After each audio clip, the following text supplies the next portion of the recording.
The Little Mermaid Part 2.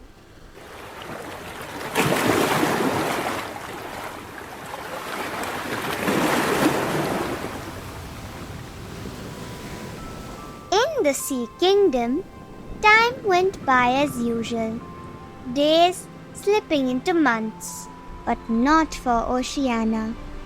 For her, time seemed to have stopped since the day she laid eyes on the handsome prince she had rescued. His image occupied her every thought, and neither her sisters, her friends, nor even her wise grandmother could distract her from him. Oceana's father, the Sea King, noticed his favorite daughter's sadness. He questioned Scuttle the crab, who had always watched over Oceana, and he told the king what had happened. The Sea King was deeply troubled, well aware of the dangers of loving someone from the upper world, as the sea folk called it. "That's enough," he declared, his voice booming through the underwater palace. "It's time to get all my daughters engaged to suitable mermen. They'll start families of their own and find happiness in our world, not entangle themselves in dangerous relationships with humans." And so, a grand party was to be held in a few days. Excitement buzzed through the Sea Kingdom as preparations began. Mermen from all corners of the ocean were invited, and the mermaids busied themselves with decorating and adorning their tails with brightly colored shells and corals. The day of the party arrived, and the king's castle was buzzing with activity. The finest sea flowers, the best food and music, and every luxurious detail was carefully arranged. The celebration was grand, and everyone danced, laughed, and frolicked in the water. Yet, Oceana's heart was not in it. She felt an emptiness that no amount of coaxing from her friends and sisters, nor invitations to dance from eager mermen could fill. Eventually, she slipped away from the lively festivities, preferring to be by herself in her little garden, her thoughts consumed by the prince. Sitting alone, she stared sorrowfully at her fishtail, longing desperately for human legs so she could walk on land and be with the prince.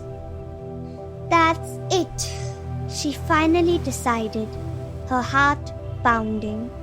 "I'll go to the sea witch and ask for her help." The sea witch was a notorious, horrible creature, dwelling in the darkest part of the ocean. Her reputation was one of evil and nastiness, with stories of her terrifying powers whispered among the sea folk. But Oceana had made up her mind. This was her last resort, and she was determined to do whatever it took to be with the prince. Setting off on the long, treacherous journey to the sea witch's castle, Oceana knew it wouldn't be easy. The path was bare and grey, with none of the vibrant sea life she was used to. The castle was surrounded by a twisted forest of polyps, creatures that were half animal, half plant, with slimy hands and fingers like wriggling worms. Oceana was terrified as she navigated through the strange, nightmarish landscape, the polyps reaching out as if to grab her. She nearly turned back, but thoughts of the prince, his kind eyes searching for her before the guards took him away, gave her the strength to push forward.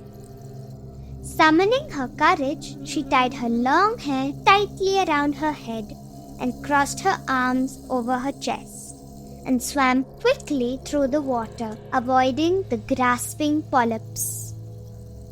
Finally, she reached a clearing where the witch's house loomed before her, built from drowned human remains and the wreckage of sunken ships.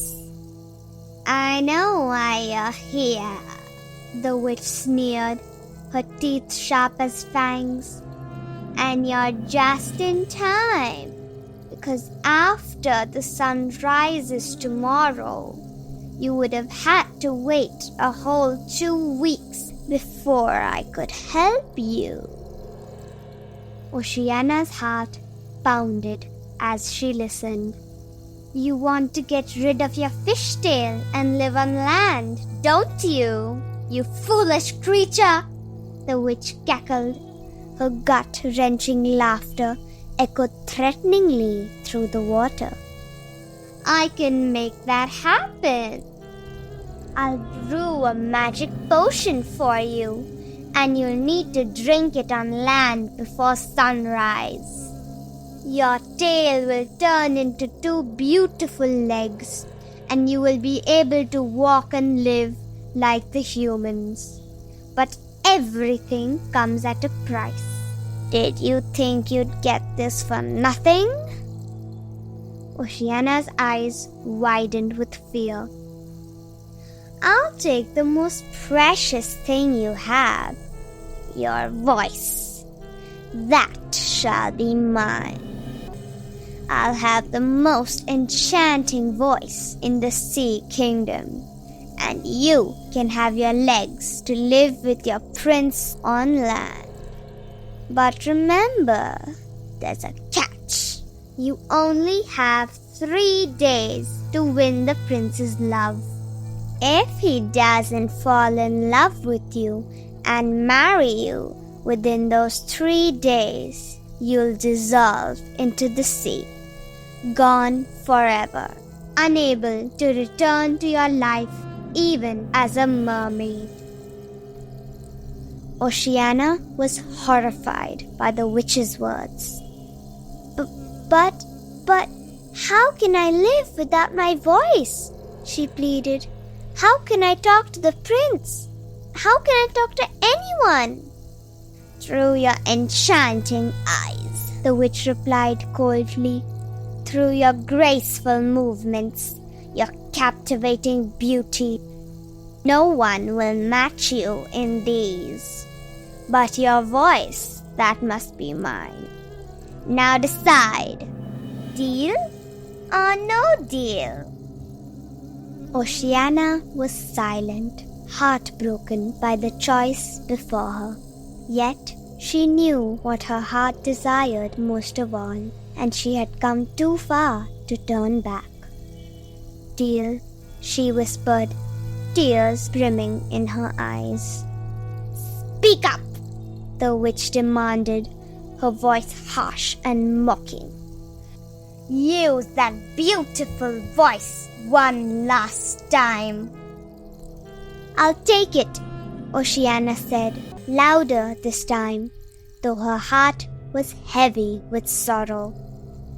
"Very well," the witch hissed, handing her a flask filled with a clear liquid that smelled of the foulest, most awful ingredients. "Drink this on land and be the enchantress you wish to be. But remember, if the prince does not fall in love with you in 3 days, you're finished." Oceana took the flask and hurried away from the witch's abode, terrified of the polyps that had tried to grab her before. But this time they backed away from the foul-smelling potion she carried. As she swam toward the surface, she glanced back at her castle. Its lights dimmed as everyone slept. Her heart ached with grief. She had not only given up her mermaid tail, but also her voice, her family, her entire life, all for the chance to be with the prince.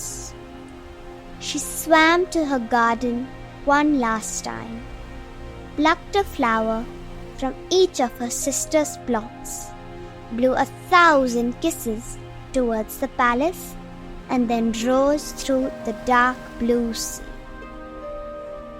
Once on land, she drank the potion, choking on its disgusting taste. As she lay there, recovering from the potion's effects, she felt a burning pain as her tail began to shrink, transforming into a pair of beautiful human legs. At that very moment, the prince, who happened to be looking out of his window, saw her lying there. He rushed to her side, his heart racing as he thought, "This must be the one who saved me." When the sun rose over the sea, Oceana awoke to find the prince gazing at her with deep, dark eyes. He asked her questions, but she could only look at him, unable to speak. Concerned for her well-being, the prince took her to his palace. "We'll take care of you," he assured her gently. "I'm certain that you're the one who saved my life." Once dressed in fine silk and given a hot meal, the color returned to Oceana's cheeks. The king and queen welcomed her warmly, but still she did not speak. "Let's give her some time," they all said. "She must have gone through something terrible," they concluded.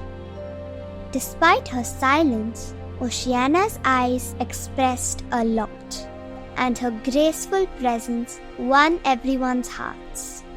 She became the prince's close companion, and they communicated a great deal without words. He called her his little friend, holding her with great affection, but he did not see her as his queen. They spent the entire day together, riding, hunting, and fishing. In the water, the prince told her tales of sea life, which Oceana knew well, but listened to with a smile, cherishing every moment with him. Yet, despite these joyful times, Oceana felt an emptiness, unable to make the prince fall in love with her. On the second day after Oceana's arrival, the prince announced that he would be visiting a neighboring kingdom to meet a princess, whom his parents had arranged for him to marry. He asked Oceana to accompany him, and she reluctantly agreed. The princess was renowned for her beauty across all neighboring kingdoms, and when she finally appeared, everyone, including Oceana and the prince, was amazed and awestruck. As she spoke in her soft and gentle tone, something in her voice made the prince's heart flutter, and he was sure that it was she who had saved him from drowning. He proposed to her right away, and she accepted. And so it was settled. The prince and princess were going to be married soon, and everyone in the palace was celebrating. Oceana's heart shattered into 1,000 pieces. Would the prince, for whom she had sacrificed so much, never be hers? What else could she do to win his love? Well, that's all for part 2. Do tune in to the Listener's Nest for part 3, the final part of this captivating story. This story is written by Hans Christian Andersen and adapted by the Listener's Nest. It was read by Zia Contract.